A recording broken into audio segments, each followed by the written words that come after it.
Okay people, this is himself. Let's look at Feng's Iron Shield. So Iron Shield is 1+2. It's a 21 frame mid that does 24 damage.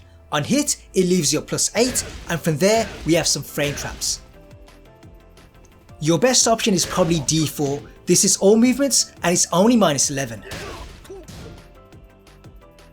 For a safe mid, try DF4. This is only -6 and it tracks the majority of sidesteps. You could also try DB3. Now this is risky because it is -15, but it still tracks all movements and it's +4 on hit. Now on block, Iron Shield is -12. What makes this move special though is it's a Sabaki. That means at certain frames it will parry left and right punches, high and mid. What's even better is on a successful parry, the opponent gets launched. From there, the staple combo does 72 damage, which is actually pretty good.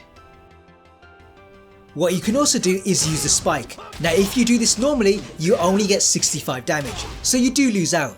If you delay the jab though, then you spike them back turn, and from there we have some nasty Oki. Your reliable option is DB3. This is everything unless they back roll. To cover that, use Climbing Dragon.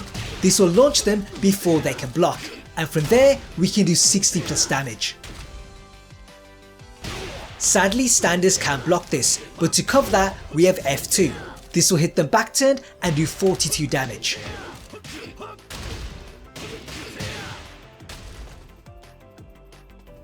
What I think you can also get is Hungry Tiger. Now this is 1 frame slower, but it does 53 damage. What I also tried was Peacock Kicks. In the back, this would grant 67 damage. Here though, the low kick whiffs, so it's just not worth doing. Now having the Sabaki is all good, but how do you use it? Well, the parry window is from the 2nd frame to the 8th. That means it's best used at negative frames. One option is Hellwinds. Here, the last hit is -8. That means the Sabaki works for 10 framers up to 16.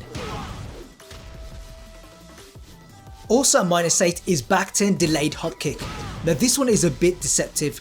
The reason for that is that most hop kicks are punishable on block. They tend to be -12 or -13. That means that most people punish with their 12 framer, and these tend to be punches. If they do that here though, then they fall right into the trap. At -7 we have DF3, while standing 2 and up forward 1.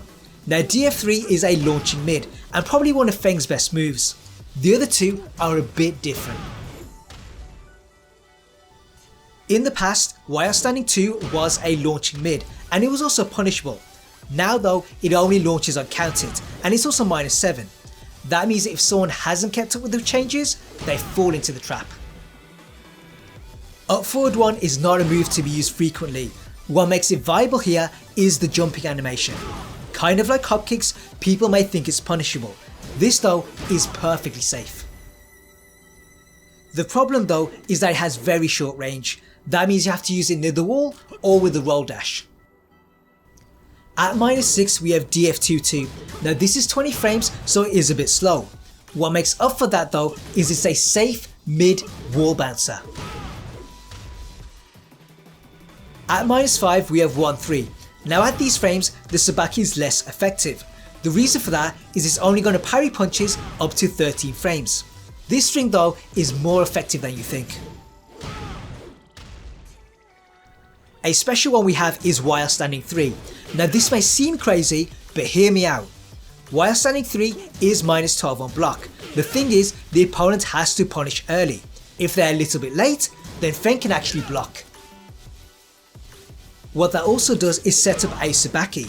As I mentioned earlier, a lot of 12 framers are punches, so if they do try and punish and they're late, we can launch them. As always, if you enjoyed this video, do drop a like. It really helps this channel and it motivates me to do more for this character. Looking ahead, there are more Feng guides coming, so make sure you subscribe if you want to see those. In the meantime, have fun, play well, and I'll see you guys in the future.